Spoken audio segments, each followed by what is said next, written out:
السلام علیکم ویورز، میں ہوں آپ کا ہوسٹ محمد شاہد اور آپ دیکھ رہے ہیں بی آفیشیل یوٹیوب چینل۔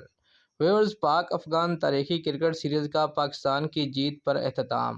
تفصیلات کے مطابق پاکستان اور افغانستان کی ٹیموں کے درمیان شارجہ میں کھیلی جا رہی تاریخی سیریز کا آج اختتام ہو گیا۔ سیریز کے تیسرے اور آخری ٹی20 میچ میں افغان ٹیم کے کپتان راشد خان نے ٹاس جیت کر پہلے فیلڈنگ کرنے کا فیصلہ کیا۔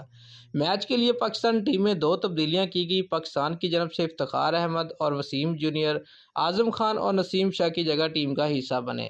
پہلے بیٹنگ کرتے ہوئے پاکستان کی جانب سے سائم ایوب 49 رنز بنا کر، جبکہ افغانستان کی جانب سے مجیب الرحمان 2 وکٹیں حاصل کر کے نمایاں رہے۔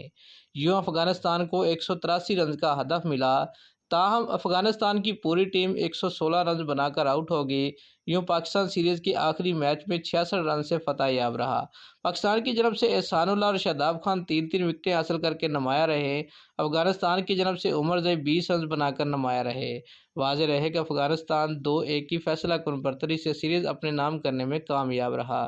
دوستو، اگر آپ کو ہماری یہ ویڈیو اچھی لگی ہے تو لائک اور کمنٹ ضرور کریں اور ہمارے چینل کو سبسکرائب کرنا مت بھولیے۔ شکریہ۔